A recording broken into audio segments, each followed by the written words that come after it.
No, like the batteries in that. Good morning. Hi, everybody. If you guys could get your seats, please. I'll grab you another one if this one's not working. I'll grab you another one. And if you haven't, please put your phone to silent. That would be great. So, good morning, everybody, and welcome to Multidisciplinary Grand Rounds. I'm really honored to introduce our speaker today, Nikki Smith. Nikki is a remarkable athlete, friend, journalist, photographer, and nationally recognized LGBTQ advocate. Brooks Running, Scarpa, Mountain Hardwear, they're a whole bunch, sponsor her. She's contributed transformative articles to Outside Magazine, Climbing, Rock and Ice, and kind of the ultimate peer-reviewed journal for climbing and mountaineering community, The Alpinist. Her photography is nationally recognized, and she's contributed to National Geographic Adventure. Nikki's put up over 150 first ascents in the Intermountain West and across the world on rock, ice, and mixed routes. She's written 5 guidebooks on climbing thus far. She graduated from the University of Utah and lives in Salt Lake. She's been married to her lovely wife, Sherry, who's here this morning, for over 27 years. And in addition, she sits on the University of Utah's advocacy board for our transgender health program. She's extraordinary, and she is brave, talented. She's an incredible athlete, photojournalist, and advocate, and we are so lucky to have her in our community. And we're really happy to have you, Nikki, this morning. So please welcome my friend, Nikki Smith.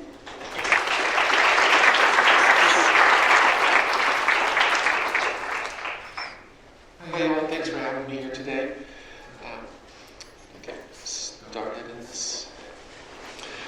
So today I've been asked to kind of speak about the transgender experience. This isn't going to be kind of the data-rich presentations that maybe you're used to. Today I want to talk a little bit more about what it's like to be trans. One of the things I've found is in the past when I was asked to speak, it was always talking about my photography or some of the climbing trips that I'd done or first ascents. And now when I'm asked to speak, it's almost exclusively about being trans. And I usually speak about being trans in the outdoors. But like everyone else in this room, we're all so much more than one small part of our identity. Y'all are more than medical professionals. You're family members, you're athletes, you're artists. There are so many different aspects to you. But a lot of times when someone comes from a community that's marginalized, they're limited to this. So I like to kind of start off showing still what actually brought me into the room. It's not just because I'm trans, it's because of a lot of the things that I've accomplished. And my photography has been a huge part of my life. I grew up in a family that was really artistic, and from an early age, my mom taught me to draw and paint. I learned to quilt and sew and knit.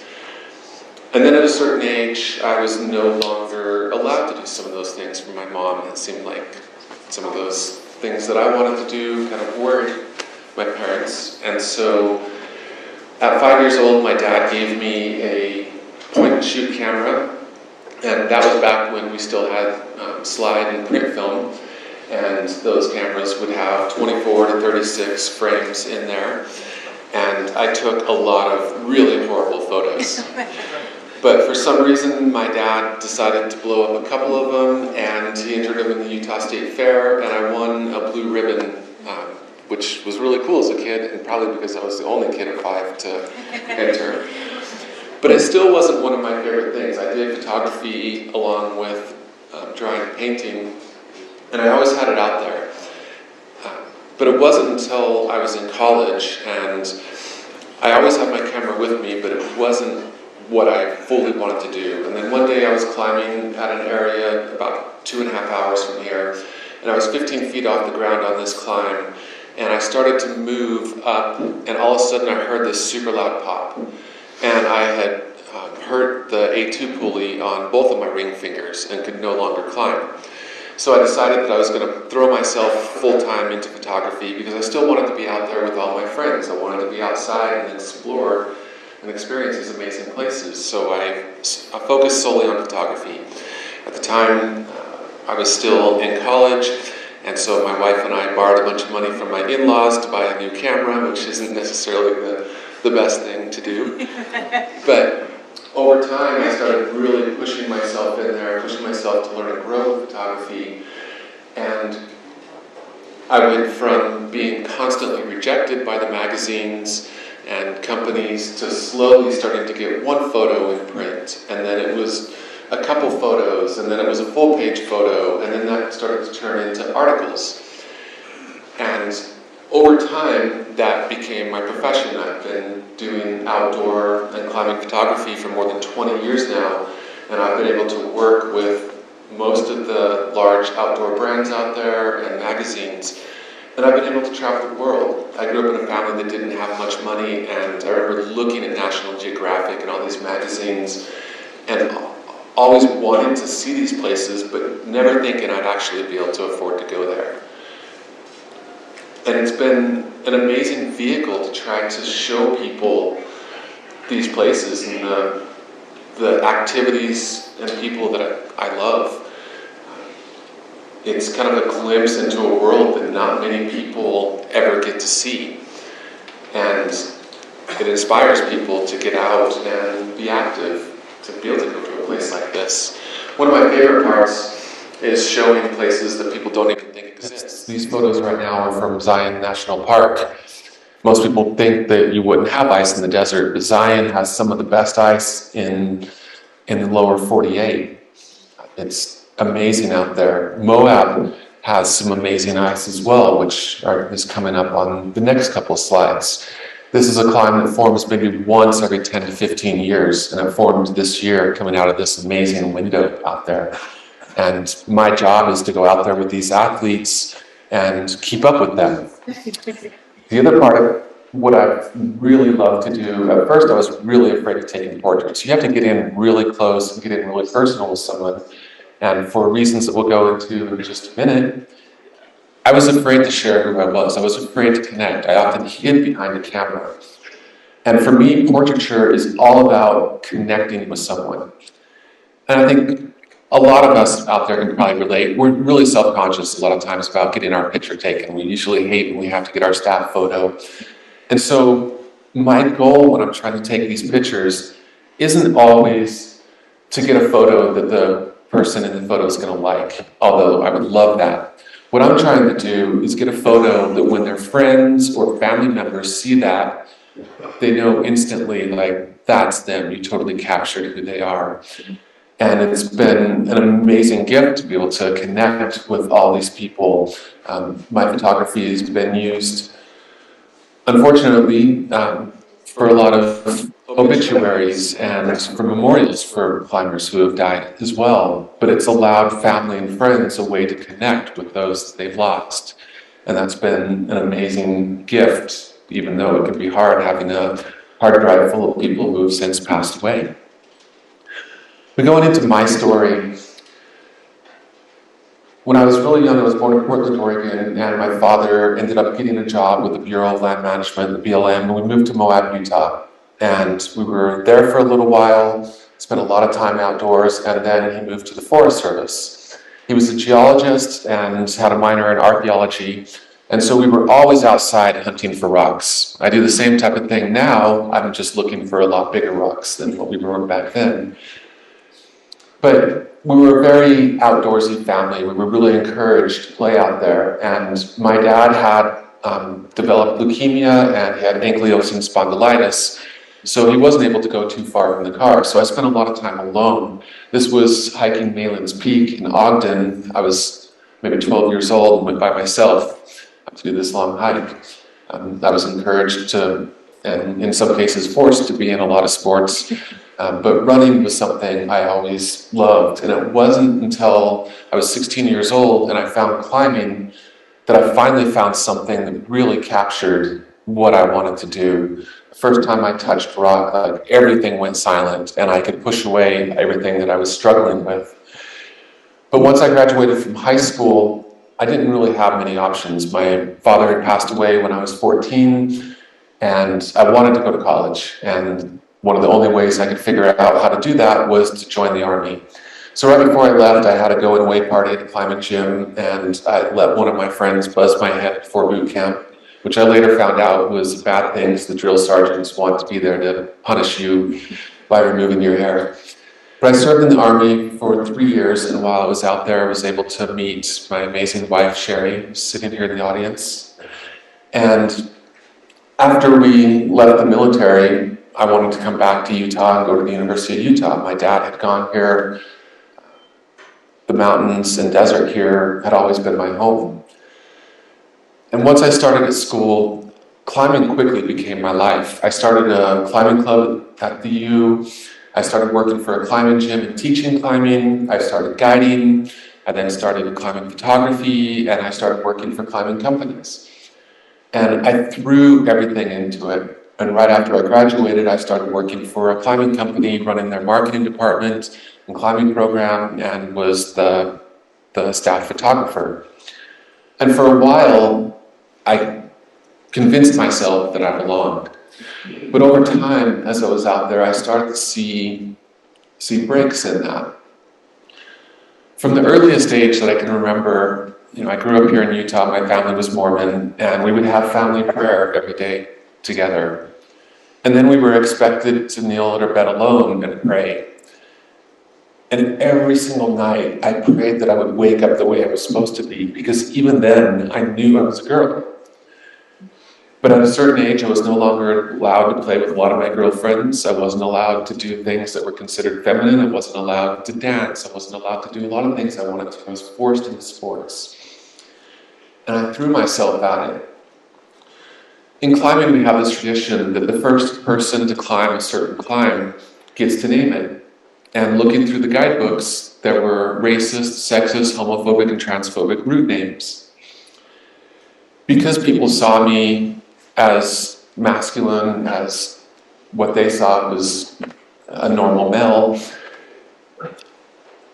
the people I climbed with, my coworkers, friends, family, said some pretty horrific things about the queer and trans community because they didn't realize that I was a part of that. And so over time, I learned that I had to hide that. Also from an early age, every depiction I ever saw of a trans person was negative. My religion told me that I was going to hell, that I would never see my family again if I was who I was. We were always the prostitutes that were murdered in the cop dramas. We were the jokes and punchlines in comedies or other movies. We were the reason that men threw up in movies or on TV. And so I kept pushing myself, though, and hit it. Climbing wasn't enough, and so I threw myself into ultra running as well. But while I was out there pushing, these photos right now are from the Uinta Range, which is about an hour and a half from here. I started doing first ascents out there. I had grown up going to the Uintas, fishing and looking for minerals and fossils and things when I was young, and it was quickly one of my favorite places. And as I was one of the people doing the most development out there, I decided I was going to do a guidebook. And so after about 4 years of working on it, this was one of my first guidebooks put out in 2004. And I continued to push in there, continued to kind of make climbing my life. But climbing in the summer alone wasn't enough to stay distracted. It wasn't enough to stay busy. So I started ice climbing. And the first time I tried it, I hated it. Actually, the first few times I tried it. It was cold and scary and miserable and dangerous, and in many ways it still can be. But I've learned how to manage that over time, and it's become one of my favorite things to do now.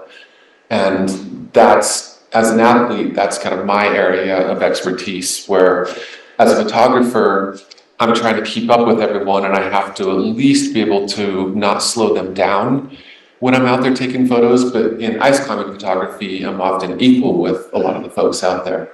And I started doing guidebooks for ice climbing as well. And I kept pushing in there. And one of the things I always struggled with when I spoke, or I did a first ascent, was written out in a magazine, or I was featured in a video, was I would be standing in front of a room like this, and I should have been proud about what I was talking about. I should have been excited to share.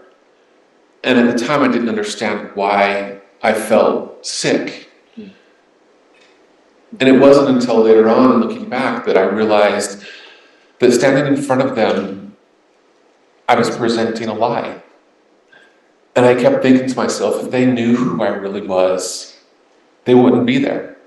Because I've listened to many of them say that exact thing in the way that they spoke about me without realizing it. And so again, I buried it, and I pushed myself to try to do things that would make me at least feel proud of myself and make others feel proud of me and about me. I never was able to accept who I was never able to find love or care for myself. And so I kept throwing myself into situations where I kept pushing into some areas that were more and more dangerous. I became known for really hard, scary climbs that they would maybe be there for a week at the most, and I would do them, and less than a day or two later, the ice would collapse, and often they were unrepeated because they just wouldn't form again for a while. But I had this drive where I just couldn't stop. These photos are from Little Cottonwood Canyon and some of the granite areas outside of Salt Lake. For more than 10 years, I started trying to work on another guidebook for the Wasatch Range. It wasn't enough just to succeed as a photographer in these things. It was just all-consuming, and my wife, I think, got pretty frustrated with every trip. Everything out there was about climbing. I didn't sleep that much. It was just all about pushing, and this was the final guidebook that I did. And we were set to have a book release party for it, but the week before we were having the book release, my friend Scott Adamson and then Kyle Dempster, in the next slide, I'd met them when they were really young. With the company I worked with, I gave them the first sponsorships, and I bought a plane ticket for them to do an expedition in Pakistan, and they didn't return.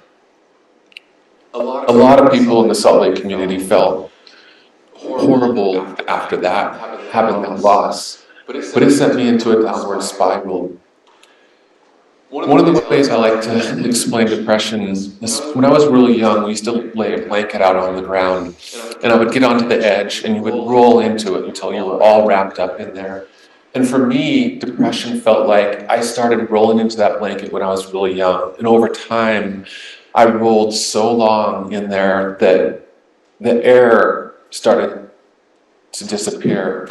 I could no longer see any light, and I've been rolling for so long I no longer even knew which way to go to unravel. This is the South Ridge of Superior in Little Cottonwood Canyon. It's a 3,000-foot long ridge line that has technical climbing and really steep drop-offs there. And by spring of 2017, I was in such a dark place that I decided while my wife was on a trip to Europe that I was going to have an accident. I didn't want to leave a note because I didn't want anyone to know I was trans. I had told her years ago that I was, but she didn't have to worry. I was different from everyone else. I could keep pretending to be a man. This shows some of the terrain on there. There's a memorial plaque already on that route because someone has fallen and died on that. The day before I was going to go out there, I came across this quote. And it's about now, but the universe would place her hands on you, pulls you close, and whispers in your ear, "I'm not screwing around. It's time." All of this pretending and performing, these coping mechanisms that you've developed to protect yourself from feeling out of it and getting hurt, has to go. Your armor is preventing you from growing into your gifts. I understand that you needed these protections when you were small. I understand that you believed your armor could help you secure all the things you needed to feel worthy of love and belonging. But you're still searching, and you're more lost than ever. Time is growing short. There are unexplored adventures ahead of you. You can't live the rest of your life worried about what other people think. You were born worthy of love and belonging. Courage and daring are coursing through you. You were made to live and love with your whole heart. It's time to show up and be seen. This was a quote by Brene Brown. And when I saw that, I felt like it had been written for me. And the friend who posted it had posted it just for me.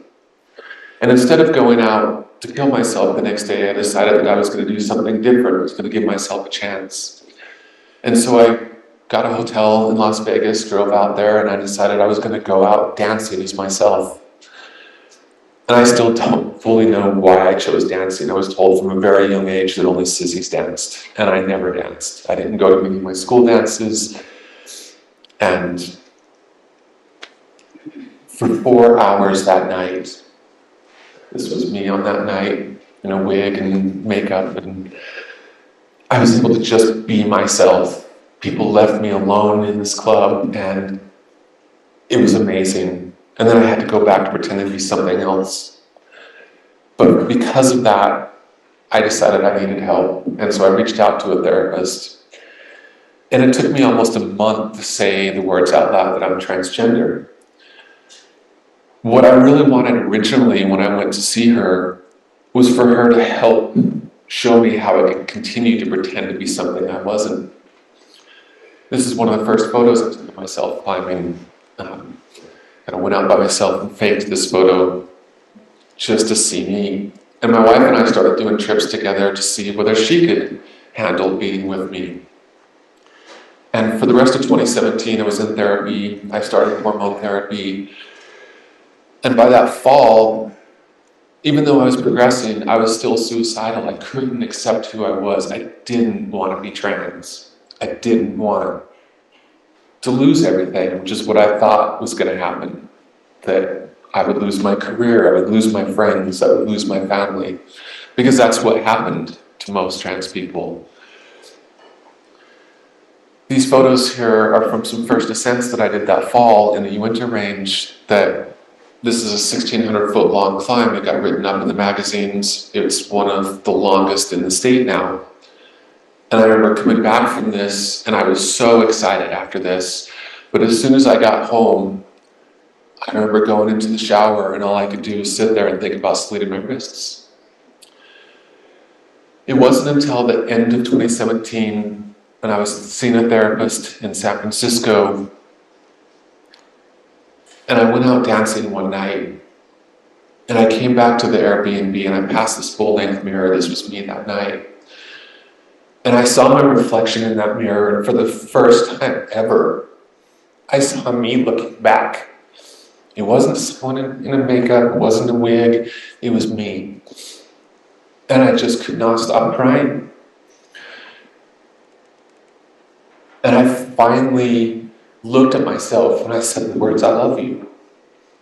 And I promised myself from that point that I wouldn't hide much longer. And from that night on, everything changed. I came back home for Christmas Eve, and we had this tradition where we had friends over and had this party where we'd play games all night. And everyone could see this visible difference, even if they didn't know what was going on. This was photos from one of my first work trips right after that. I went to the Uri Ice Fest and then the Outdoor Retailer Trade Show in Colorado, and I was packing for 2 people. During the day, I had to keep pretending to be something that I wasn't. But in Denver, I was able to go out as myself in the evenings. And at that point, I had been coming out to some friends that I was really close to, but I'd never actually let them see me. This was the first night that I let friends see me. And then Sherry and I kept doing trips together to see how things might go for us. And I started my medical transition here at the University of Utah. I had looked at clinics in California, in Belgium, and Spain, but ended up deciding to go here, and I'm really glad that I did. But one of the misconceptions that a lot of people have about trans people, that for me to stand here and say that I'm a woman legally, that's all I have to do. But the reality is really different. This is basically a stack of permission letters. In order to have surgery in a lot of cases in many states and to go to court to have a legal gender change, you have to see 2 different therapists, one at a master's level, one at a PhD level. After you have a diagnosis from them saying that you're trans, then you can start to have other medical interventions. And so I had this stack of letters, I hired a lawyer, and then I had to go to court and stand before a judge. At the time, Utah didn't have any set laws about gender transition. And so it was up to the discretion of the individual judge on whether you were able to to have your legal recognition. And I had friends that were denied. Luckily, I had an amazing lawyer. I had a really good case. This was me that day going to court. And they approved, and I guess in many ways just legally verified who I was. And that night my wife threw me a surprise party and had 20 of our friends who knew about me come over. And I realized that I had a chance, I had their support. This was the day that I threw away all my masculine clothing. And a year to the day of finding that Bernie Bound quote, I had "Show Up and Be Seen" tattooed on my wrist. I knew because of my profile in climbing that I had two choices. Either I was going to have to completely quit and leave and start all over, or I was going to have to be very visible because the magazines were going to talk about me, people were going to talk about me, and I decided I wanted to be the person that I never had growing up. For years, I searched to try to find other trans people like me, and I was never able to find that. It's only been 2 years since the first gay male has come out in climbing as a high-level sponsored athlete. It was about 2014 when the first woman came out as lesbian in climbing. I was the first trans person. These photos, I had told my wife that I had proposed to her years ago, and when she knew that she could stay with me, she had to propose to me and give me a new ring. And I was finally able to get to a point where I could be myself in the spaces that I love, in the sport that I love. And it has been such an amazing gift. I no longer have to hide who I am. I no longer have to pretend to be something that I'm not. But it's also come with a lot of challenges. I had so many fears when I went into this, and a lot of them came true, not always to the extent that I thought, but I lost a lot of friends, I lost a lot of opportunities. It took me years to get some of the companies that I used to work with back. I still have had issues where I've gone to the outdoor retailer trade show and been made fun of openly. I've been harassed, I have been assaulted, I am constantly attacked online, I get threats of violence and death threats in my social media constantly. My wife and I now, when we celebrate an anniversary or just want to go walking downtown, don't always hold hands anymore. We can't kiss on our anniversary when we're in public. We've been followed down the street, people harassing us. Because trans women have often been portrayed as prostitutes, I get people coming up to me off the street and offering me money for sex. And it happens so regularly, it's happened in front of Sherry. And it is so dehumanizing for people to just assume some of these things based on your identity. One of the other things that was a big surprise is once I had my profile public, I started getting messages like this in my DMs of a sexual nature. I started getting dick pics, things that I never had experienced with over 40,000 followers at one point on my social media. This account at the time probably only had 1,000 or 2,000 followers as it was building, and this was constant. I started taking screenshots of these, and from May 24, 2018 to January 21st, 2020, I had 245 individual screenshots of those type of messages. I stopped keeping track of those. But even with all these challenges, even with all the things that I've had to face, it has been worth it. It's a constant struggle, but no longer having that weight constantly pushing me down has been so freeing. And I've been able to get even closer to the people that have stuck with me. There was always a little bit of a barrier, even with my closest friends, because I was always afraid if I said or did the wrong thing, it would give me away. And so I always pulled back. I always ended up, if I got uncomfortable in a social situation outdoors, I would just grab my camera and like, oh, I have to go to work. And now I spend a lot of time just putting the camera down. Now I'm in front of the camera quite a bit. And I have started to be able to meet people that have been hidden to me for so many years. I've had a lot of firsts as a trans person. And even though first ascents are a huge part of climbing, I kind of hate the idea of being the first because of my identity. It's 2020, 2023 right now, but from when I came out in 2018 to now, it's amazing that these are firsts. But I want to look at a lot of my experiences. I want to be the last. I want to be the last trans person who shows up at an industry event and gets made fun of. I want to be the last person that's denied work because the companies are so afraid of associating themselves with someone who's trans. I want to be the last person who's featured in a national magazine and in a 13-page article that's biggest in there, and they're too afraid to put me on the cover and not even mention my cover story on the cover. And over time, I've been able to gain or retain in many ways the platform that I've had, and have had many other companies join in trying to help change things. In the outdoors, we've often had this message put out there that nature doesn't care about your gender, sexuality, or who you are, and that is true. But nature is filled with people. And so when I go out to do a lot of these things, I have to worry about driving through small towns and having to stop at a truck stop gas station whether I'm going to be attacked. Through the support that I've had, I've been able to do a lot of teaching. I've been able to create a lot of programs. These photos are from a guide training program that I was able to give a scholarship that's happened for 4 years now to 6 folks from the queer community to become guides. Out of the 50 or so instructors that can teach this program, there's only one who's openly queer.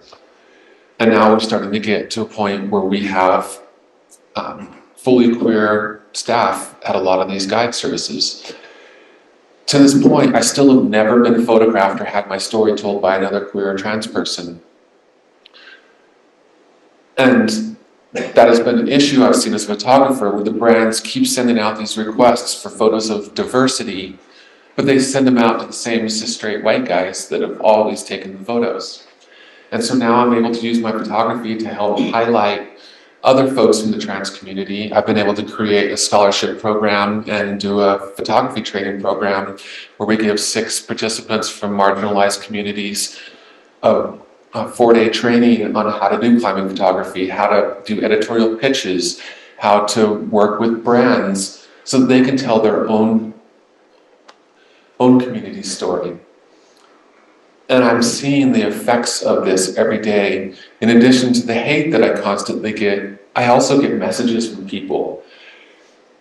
And these are people who were so afraid and so alone.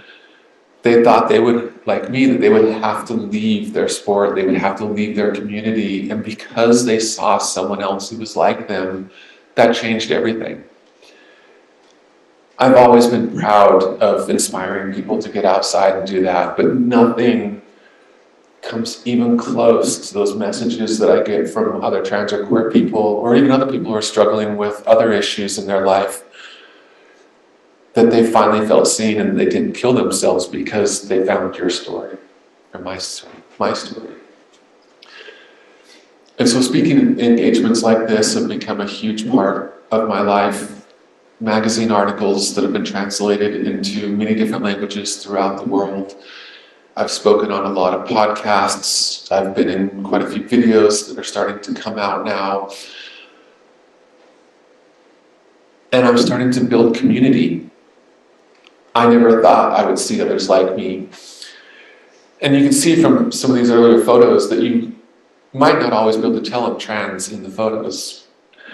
And so I make sure I always have the pride flag and trans flag on a lot of my gear. And everyone always gets upset and they see that as throwing my sexuality at them. They don't care about that. They don't want to see that. But these symbols on there, and the reason I put that on there, even though it creates a target on me, it makes me more visible and puts me in danger, is again because I know there are so many others out there who are just like me, who wrap themselves up in that blanket and no longer felt like they had any air or any light. And when they see my chalk bag or my helmet or ice axes having a symbol they recognize that shows that they're not alone, it can be life-changing. And it's been an amazing privilege to be able to do that. And a lot of that is is because of the used medical system. I'm going to transition out of this slideshow and bring up a PowerPoint where I have some takeaways that I would like to share with y'all. So one of the things that I hear constantly when thinking about the trans experience is I can't imagine wanting to be the opposite gender. And coming into it with that sort of question or idea is already coming in the wrong way. So the trans experience isn't wanting to be the opposite gender. It's knowing from the earliest age exactly who you are. And at every step when you try to express that, you're told no.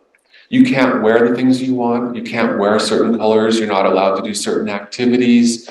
If you do, you're punished. That can be by family. It can be by your friends. It can be by school systems. Now it's by our own states. It's not wanting to be the opposite gender. It's wanting to be exactly who you are.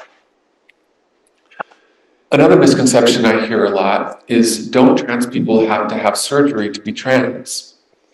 So transition is the process of matching one's body to one's gender identity and expression. This is not a one-step procedure. It's a complex process of personal, medical, and legal steps taken over a period of time.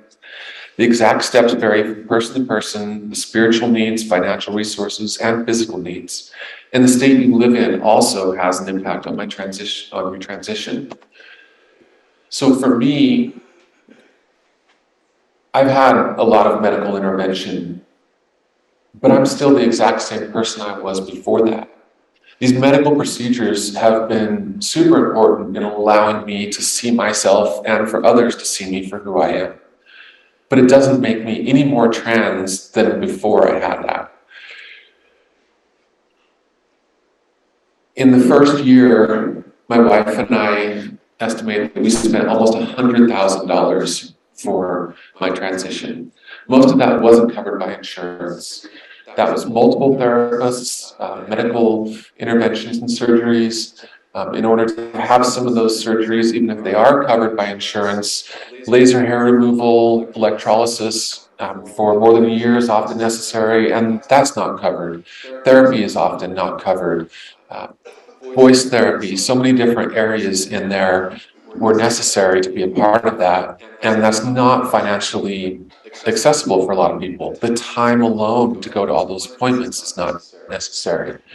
And so many states actually insist or force that you have that, but that shouldn't be the way we go into the trans experience as medical providers, that that's what everyone might want or need in order to be trans. One of the other things I hear constantly too is, isn't this trans thing a new phenomenon? So all societies have had trans folks and they've been documented for thousands of years, but I'm going to talk about a few things really quickly that seem like the reason it's something new. So there have been laws in the books since the founding of our country in the 1690s, and many of them carry over today against cross-dressing or wearing clothing of the opposite sex. That's prevented trans folks from coming out until more recently, as many of them have been repealed, but now they're being reintroduced. Some of the earliest trans medicine started in Europe, and a man named Magnus Hirschfeld started the Institute of Sexual Research in the early 1900s. He was the one who coined the term transvestite in 1910, and in 1919 founded the Institute of Sexual Research in Berlin. That was where the first vaginoplasty was done, and the Institute of Sexual Research had the largest archive and library on sexuality and transgender medicine and led the world on trans medicine and surgery. But then when the Nazis rose to power, that institute was one of the first things that was attacked. This is one of the most famous photos of Nazi book burning, one that's in almost every school textbook. But what's never told about that is the background on this photo. The books and documents that are being burned right now are the medical research and information from that library. We've seen over and over, and we're seeing this right now, that as trans medicine starts to get a footing, it's then shut down, and the research destroyed and disappear from sight. And then the history is kind of rewritten to erase that this was mostly LGBTQ books and research. Dr. Harry Benjamin was a German-American endocrinologist and sexologist that studied at the Institute of Sexual Research. And when he moved to the US, started working with the trans community. In 1966, he published the book, The Transsexual Phenomenon, that was used as a basis of much of the trans medicine that we focus on now. Within months of that, starting Johns Hopkins University started the first US-based medical program to focus on trans health. But out of more than 2,000 applicants, only 24 were accepted. At that time, a gatekeeper model developed that was a little bit different than what Harry Benjamin had proposed. And a lot of the therapists focused on a structure that allowed hormones and medical care only to those who could successfully blend into society. So if you were given a recommendation by a therapist, you would have to start a real-life test. This was a 1 to 2 year trial living as your identified sex. And these had some major roadblocks to them. You were usually forced to quit your job, separate completely from everyone in the past. If you were married, you'd have to get divorced and have no contact with your family or children.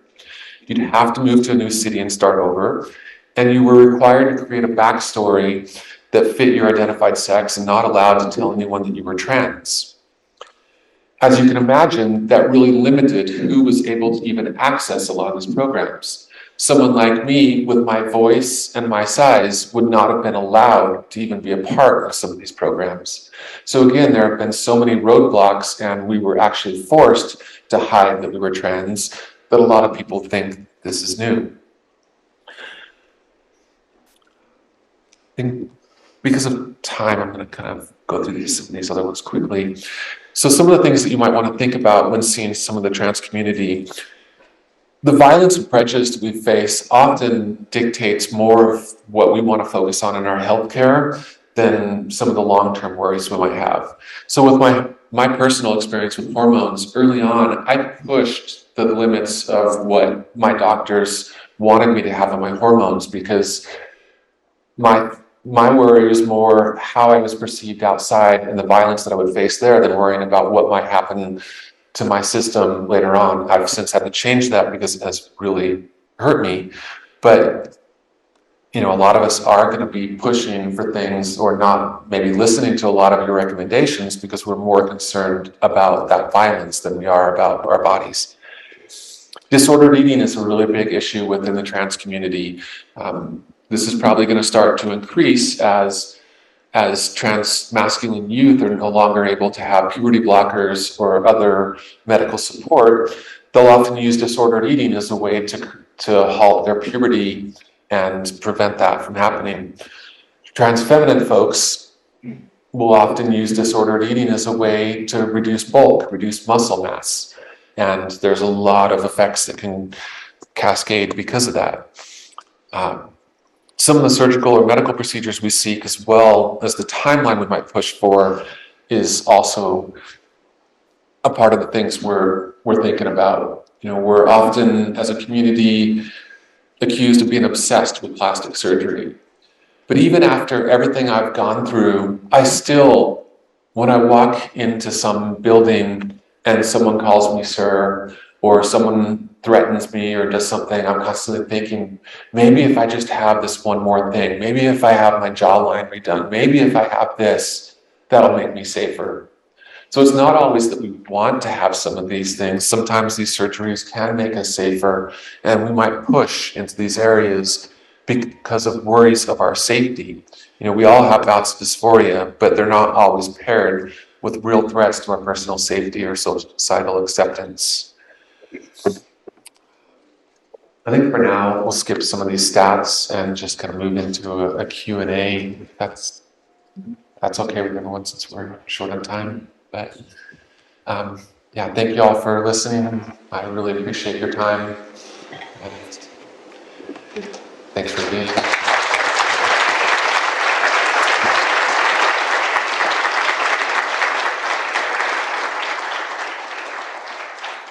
Any questions for Nikki? Thanks. Sorry, yes. Yeah, so thanks for sharing your story with us. And you kind of alluded to some of the societal political changes going on. So what do you tell Utah kids now? I'm sorry. Yeah. And what do we do to try to fix it?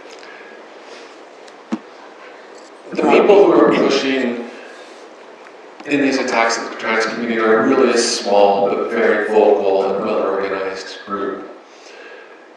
A lot of the reasons that these things have happened is because so many people have stayed silent. At this point, most people know someone who's gay in their lives, but some of the recent studies are showing, or polls are showing, that maybe 20% of the population actually knows someone who's trans. I think that's part of the reason that we had this talk today, just for y'all to maybe get to know someone that you might not have ever met a trans person knowingly. It's going to take everyone standing up and saying that this isn't right. And I know that's really difficult as a state-funded hospital and school system. Often, officially, I know a lot of the people in the trans health program here aren't allowed as representatives of the U to speak about this, and many of the folks have represented themselves against the in legislative talks. But it's really going to take the entire community to stand up and say this isn't right. It's going to take the medical community a lot of educational time to work with these lawmakers and explain that some of these groups that have less than, or anywhere from 300 to 600 members aren't the same as the medical groups that have thousands and thousands of providers that are in support of these procedures. Other than that, I think it's just really time. Unfortunately, I think we're up against a really difficult fight.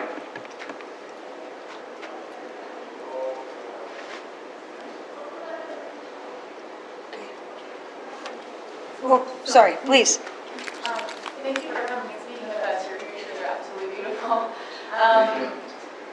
As a room of physicians, what was your experience in our medical system? What were the highlights that made you feel the most supported or not?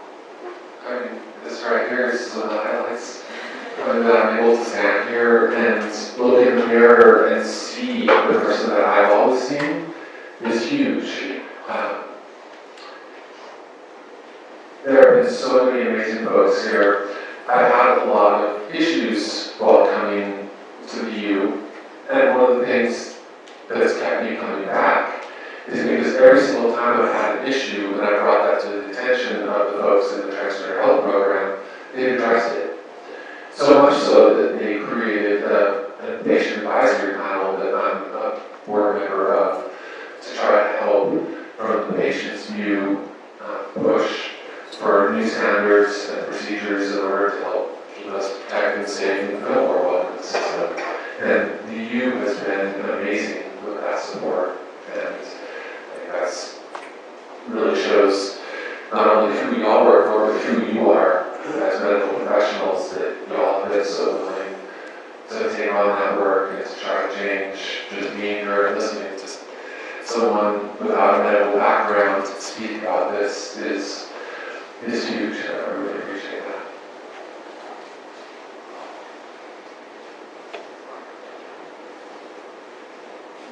Anything else? All right, I want to thank Nikki so much for speaking to all of us and being so open, and I think it was really helpful. I certainly have a lot of friends who are trans, but hearing that story always, hearing that story always makes it more powerful, more meaningful. So thank you all for coming and listening, and thank you Nikki for being here.